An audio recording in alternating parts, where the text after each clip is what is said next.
just a little unkind. Don't know. Seems you can't be sure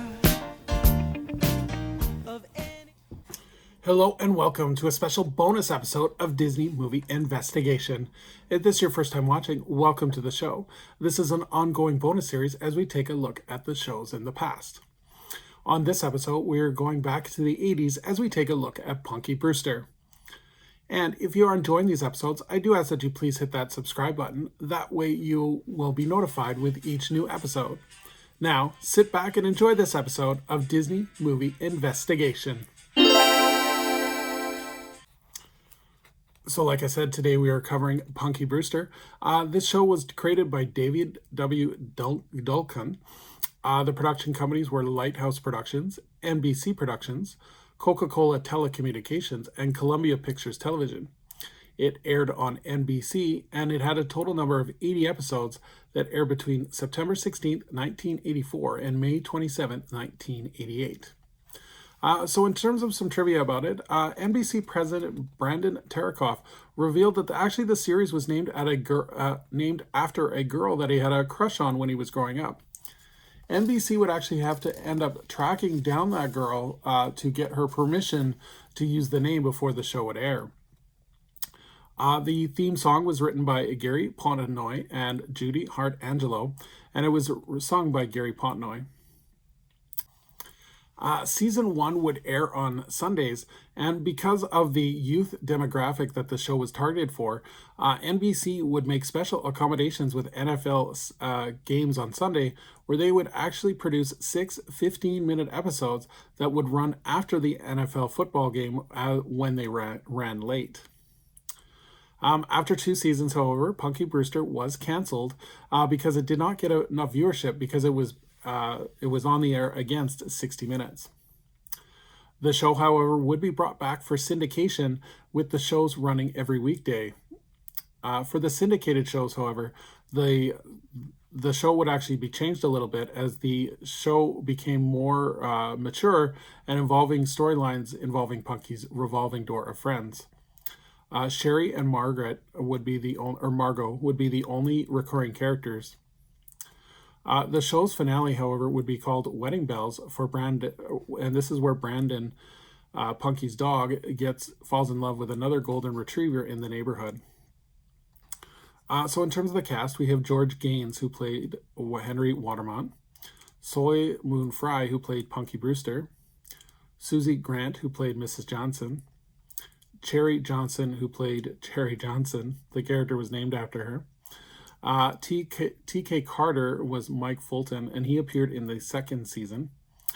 Amy Foster, who plays Margot Kramer. Casey Ellison, who played Alan Anderson.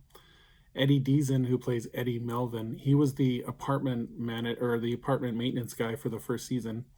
And Judy Goodman, who plays Mrs. Morton, who is Punky's teacher. In terms of the plot of the show revolves around Penelope Punky Brewster, who was abandoned with her dog by her mother in a supermarket, and she doesn't want to stay in an orphanage, so she finally befriends a Henry Watermont, who is an older gentleman, and the two develop a special bond with each other, and Henry actually ends up adopting her. So in terms of the legacy of the show, the final episode of season 1 was called Fenster Hall, and this was an attempt to create a spin-off series, and the episode was a 1-hour episode, and it featured very little of Punky Brewster. The focus on the main characters were a foster boy named Mike and TC learning to trust each other, with relationships being introduced who would compose the cast if the project went forward.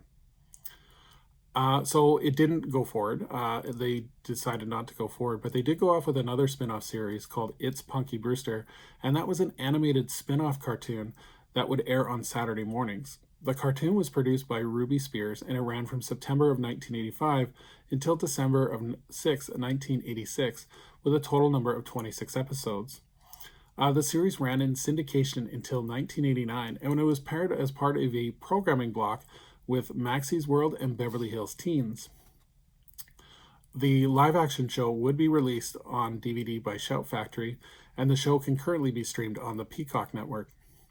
as well as the part of the Shout Factory DVDs. The bonus features has card episodes of the animated series as well, so you kind of get a 2-for-1 there. In 2021, there would be a reboot series created for the Peacock streaming network that would follow Punky as an adult. Again, airing in 2021, the reboot lasted 1 season. So, memories of the show. I really liked the show. I thought it was really cute, really, especially the bond between Punky and Henry. I really liked the charisma that Soil Moon Frye brought to the character. It created a lot of memories as well, because they would cover topics that they normally wouldn't cover on sitcom shows at the time. So, like, there's an episode where there's talking about dieting, and there's an episode where they talk about having an adult that's driving drunk in a vehicle. So, definitely some sensitive topics, but they were handled well with a lot of heart and sensitivity as well. So, definitely recommend this one. If you get a chance to watch it, or if you haven't watched it in a while, definitely recommend it. It's Punky is definitely a charismatic character. So thank you so much for joining us here on another episode of Disney Movie Investigation. I would love for anyone to please leave a comment below on what they think of Punky Brewster. And as we look forward to our next bonus episode, we're going to be taking a look at an animated team of superheroes when we take a look at Wildcats. So until next time, I hope you have a magical day, and we will see you real soon.